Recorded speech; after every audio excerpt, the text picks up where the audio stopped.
That's fixable. That's I so agree. that's so much easier. You just need somebody there that can whoop your ass. Somebody that could whoop your ass that lived with you. Then it would be easy. It'd be so easy because that person could just like you couldn't do anything to them. You'd have to be sneaky to them. I understand what you're saying. Somebody has to be able to whoop your ass. It's it's a complicated issue. It's not that I don't have those people here. Right. Shit, they like doing the same stuff you do too. It's a complicated issue. I cannot speak on this while being as high as I am, which I never say. So that, That's and it's fair. just because I want to be cautious with my words because it's easy to be misunderstood. Right, right, right. No, that's fair. It's easy to be misunderstood, but I do think that it's like it's easy to do what everybody else does. Mm-hmm. It's hard not to, and then you have to balance how healthy it is to do what you're doing anyway, right? Right. With like how much isolation it can cause you from other people. Like there has to be some balance there, and there's nuance there. And like in the past, where I didn't really give a fuck what the people around me thought, like especially like in my immediate environment, like in my home, Mm-hmm. then I could just be like, oh, I'll just isolate myself because who gives a fuck? But I give a fuck. So it's like I wanna isolate myself enough to do what I need to do, but not to lose friendships. Where in other situations I didn't give a Frenchman's fuck if I lost friendships or not. I feel differently about my situation here.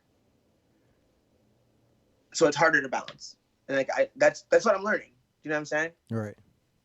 It's like it's like learning to be so like I'm either an indulgent demon or a robot. And I need to learn how to be a person. Okay. like you know what I'm saying? Yeah. I either do all the wrong things and try to make everything work at the end, or I do things right as rain and like nothing's wrong, right? Mm. Or, but like that fucking that middle Yeah. of just like, hey, like you don't have to just do this. You can do everything, including like go watch a movie with your homies. Like, Can I say something yep. What? that might shed some light to this? I think you once the first thing bad happens, it messes your head up. It's over. It's done. It's like you go down. It's like not to be rude, but it's so easy to No, do this. go. It's so easy to Get do this, but it's like once that first thing happens, it's like you look at it as like a way out. Like this is going bad. I've already hit this point in this stage of the process. If it's not a familiar process for you, or if it's not something that you do on a regular basis, once you hit that step where it's like, all right, this is the first fault line. Okay, well, looks like it's time to go home, boys. Like this thing could blow at any minute. And it probably won't blow for another couple of years. But it's just like, that's time to go. I'll see you guys later. quite possible. Yeah, it's like it seems like that. It seems like when something goes bad, and then that rolls, then it snowballs in your mind. It's like if this is gonna go bad now, how's this gonna work out? And it starts to go downhill where you just automatically assume things shouldn't be done this way because if this didn't work this way, why is this one gonna work this way? If that one didn't work this way, why is that one gonna work this way? So it goes down and down, and you make it happen easier for yourself. That's that's quite accurate. I disagree with nothing. Okay, that's fair. I don't think there's a point in disagreeing. Like, I think there is if you know yourself honestly. If you're honestly I like, resemble that remark. okay, That sounds like me. And it's like just because someone mentions a part of you that's not your favorite part of you doesn't mean it's not you. no, it's true. Yeah, but that's what I'm saying though. You could be like, no, this is where like you could be like, it's not my favorite part, but that you're describing the favorite part wrong, my least favorite part right. You're not describing it right. It could Yeah, be they're not. It sounds pretty good. It's yeah, not even my least favorite part. it's the part you like the least. I don't know. What are you gonna tell me? Like there's way worse things about me than that. Jesus Christ. Yeah, that's fair. But no, that's true. I think that's true. Okay.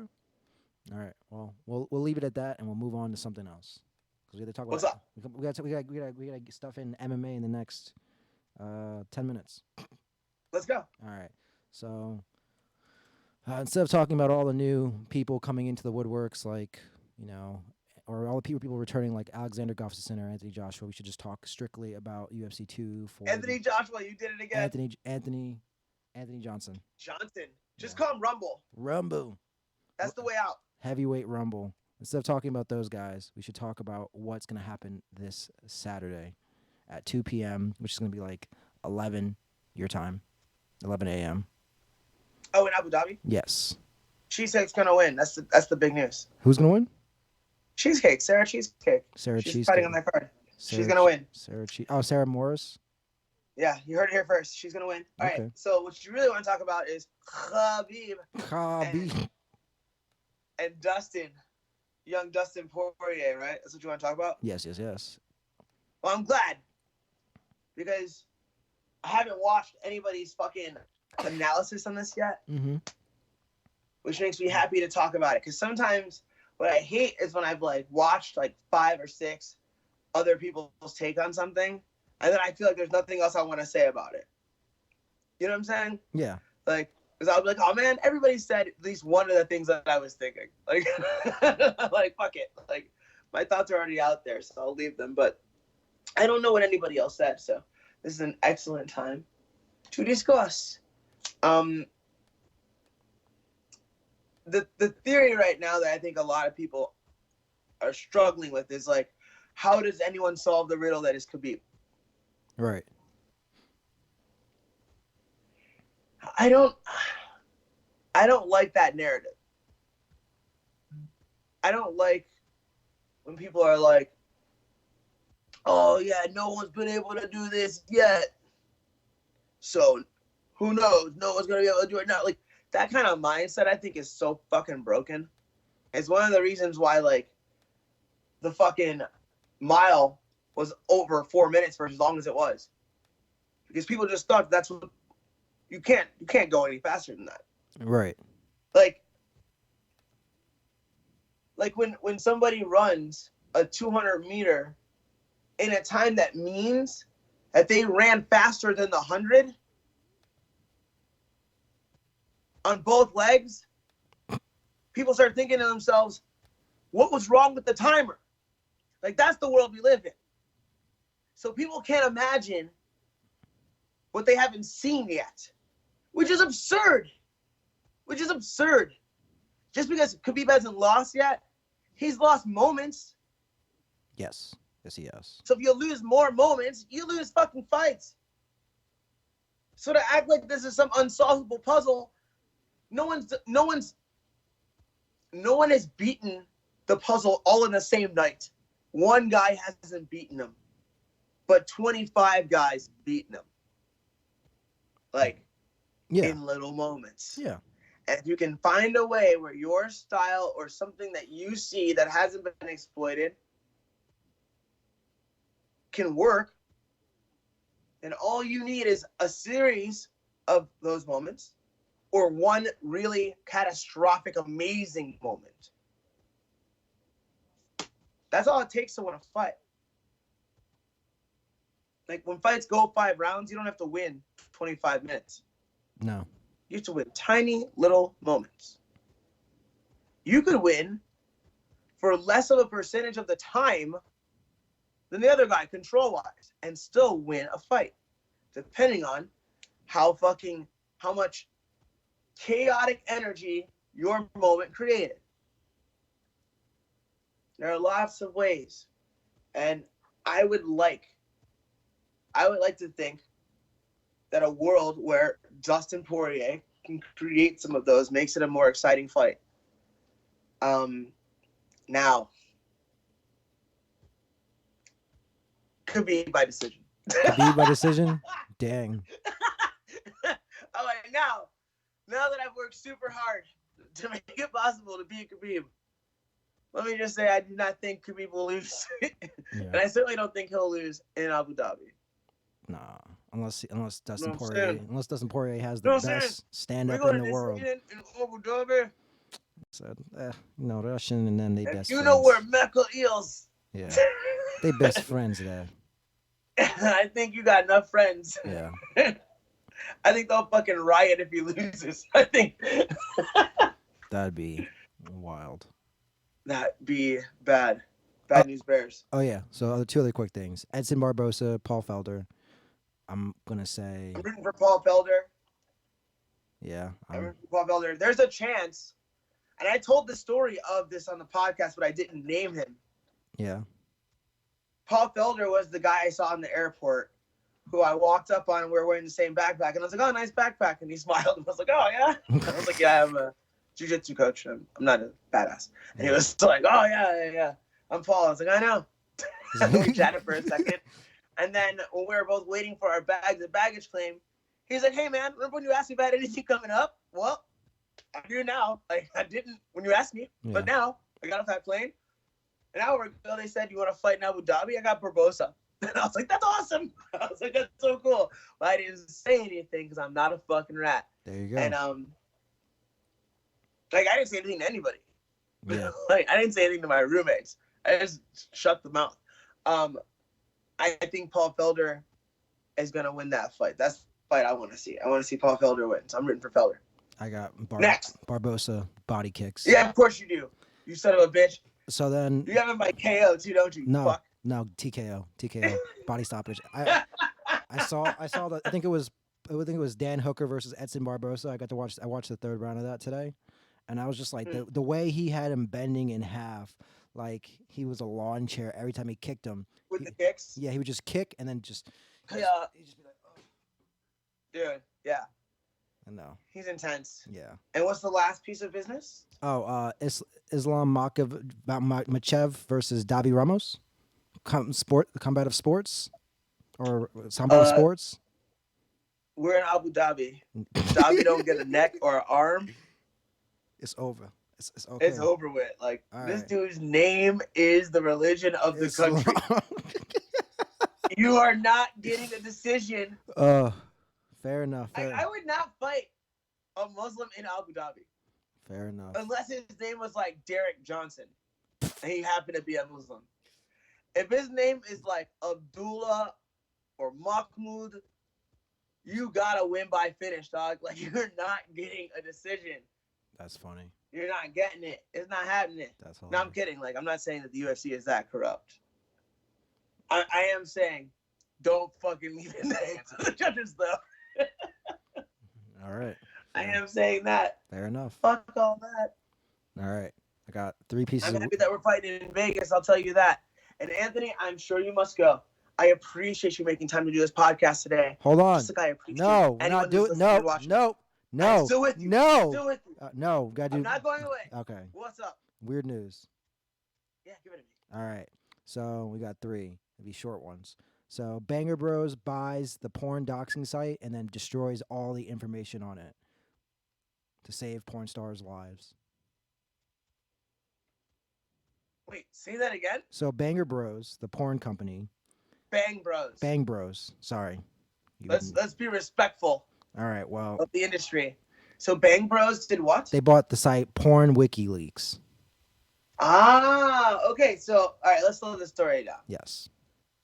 So apparently, there was a site similar to WikiLeaks about the stars of pornographic thespian adventure films, like Slut Woman from Elegant Angel, or Anal Acrobats from Evil Angel. You know, these pieces of art, and the artists that are in these, they need to be protected. And so Bang Bros bought the website and killed it. They not only did they kill it, they took all the hard drives for that website and then lit them on fire. And That's awesome. Did they film this? they filmed this. It's on the site That's now. so good. So if you go That's so awesome. to the I'm site gonna get now, a Bang Bros subscription at some point, which I never do. I don't subscribe to anything, but that's just such a great act. Like now, this information will resurface because people are cunts, yeah, it will. and there'll be another website. But to go through that much trouble, it's a sign of good faith in a way. Like that made my heart grow a size. Shout out to Bang Bros. Next issue. Yes. Let's see. We can talk about. We'll do this one. Vegan woman sued neighbors Fucker. for No, I'm kidding. Go sued ahead. her neighbors for barbecuing in their own backyard. It's deliberate. This All isn't. right. This First isn't of all, I hope it Australia. is deliberate, This is and it Australia. might be honestly. It Yeah. honestly might be because people are assholes, and like so. Say if I had a neighbor who was vegan and a bitch, Yeah. I would make sure that my grill is on the side that she shared fencing on. If I was like, if she had just done something cunty and I was in a bad mood, I'm like, oh, fucking, let's make some steaks. Right in your nose. Right? Yeah. But maybe that's the only reasonable place to put your grill. Yeah. Right? And like maybe, like, she's just gonna have to live with that. And if I giggle when you get mad, that doesn't mean it's deliberate that I keep doing it. No. Does that make sense? I agree, but And I think like if that happens, like that argument of hey, like I'm vegan, could you like not grill meat outside? If I was like, what? If I laugh at you and just keep doing it, like now you're gonna think this is me deliberately doing this to you, but all I'm really doing is grilling like a regular person. Yeah. And you're getting butthurt about it because you're some kind of weirdo animal rights activist, you know? And like, meanwhile, you're killing your fucking cat and making it go blind and feeding it broccoli, you fucking whore. Like, I just don't. It's not that I hate vegans. I just don't trust vegans. I don't trust you. If you don't eat steak, I worry about like what kind of person you are. And I know that's weird, but it's real. Like I don't really fuck with vegans the same way. I was talking to Henry. I was like, man, you're a vegan. You know, it's like it's a good thing I really love you, bro. Like, like I really do. Like I so love that sad. dude, but like he vegan though. You know. That's funny. No, I'm kidding. I of course I can be friends with vegans, but not those militant cunts, you know, like anyone that's militant about anything, really. Just there's no room because you don't have room for jokes in your heart. You don't like, you know, I just can't really fuck with you. That's But fair. like, it's just the way you live. Like, fucking be vegan. Just don't kill your cat. Yeah. Next. Yes. Former police recruit identified as a serial rapist. A rapist of cereal would be Yeah. weirder. Yeah. But this is more like really upsetting news than weird news. Yes. It's like extraordinarily upsetting news. Now, you said former police recruit. Is he former because they found this out while he was applying and they arrested him? Nope. It's because he just was just a bad recruit. He was what he was doing is that he would just not show up sometimes. And I'm not gonna to say his race would shame a lot of people, but He black as fuck. Yeah, basically he would just show up and just not tell people things. He would just lie about where he was when he was a recruit. But yeah, so after a while they just said, all right, you gotta get out of here. And the reason why they found him is because they once they looked at the sketch, they're like, oh my god, this looks like this dude we just kicked out like 2 weeks ago. And that's the only reason why they were able to figure out that this guy was connected to all not only the description, but also like DNA evidence. And they're like, we would have never found this guy if we didn't know he was just here like 2 weeks ago. Well, yeah, so like they probably were like, we weren't even sure we're gonna find him. I don't even know if I believe this is the same person.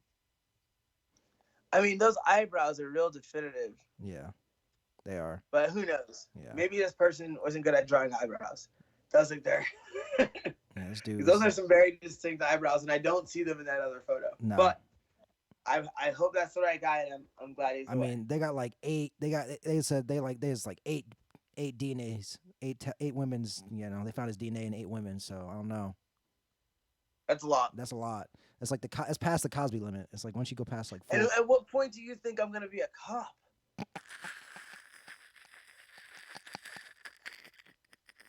Like, you know what you're doing. Like, you know what you're doing. And you're like, you know what? I should sign up for the police academy. I could really be of service. I could be of service to this community. That's the weird. That's the weird part about it. And probably under sexually assaulted. And I am the man to do something about it. Like, that's this dude's mentality. Yeah, like lock him up forever. Yeah, and let him speak to no one. This dude is gonna be stopping his own cases. He's gonna be like the reverse Dexter. It's messed up. Don't enter this woman's home against her will. Oh my god! No, not that. Like he's gonna be like the reverse Dexter, where he's gonna be like taking the evidence away. Like he's like, oh, I didn't do this. I wasn't here. He takes a little hair. Oh, it got lost. He put somebody else's hair in. Yeah, exactly. Like he is prepared. This dude, that's what this dude tried to do, but then he got caught. He was just too black. He was late all the time. He's like, I wasn't late. I was on time actually, or something like that. You don't know, and that's the reason why. You are wildin'. Anthony? Darren. It's been a really good podcast. It has been. I feel better. Shout out to Gordon Ryan out here making these fucking hundreds of thousands of dollars. Allegedly. On skills in his mouth and a video camera. And like, even though I want to make content that's unlike anything that these guys are putting out, it's not that I don't respect that they do it. Like, I get it. And it's a lot of hours and a lot of work. I just think that the product itself sucks dicks, not the content. The content inside of it is great. That's why you're winning matches. I understand that. But I want to make something that fucking looks cool and is fucking dope to watch and has valuable information that can make somebody understand how to teach themselves. So like, we're just not on the same grind. Right. You know, you're doing something over here. It's highly lucrative. And I see that. I want to see if something else completely is highly lucrative. And if it's not, I can always do what y'all are doing, honestly. And I really feel like I can do that better than y'all do that. But, like, I want to do something else. Mm. And if it's cool, no one else is doing it, that would be dope. And if it's not cool, it's not like I'm just not going to fucking follow the regular formula. Yeah. But I'm not going to start there. I'm going to start where I want to fucking start. Like, I'm an artist first. And a businessman second, and it'll always be that way. Anthony, I'm fucking done with this thing for the day. All right. I will talk to you soon. Goodbye, Internet. XOXO.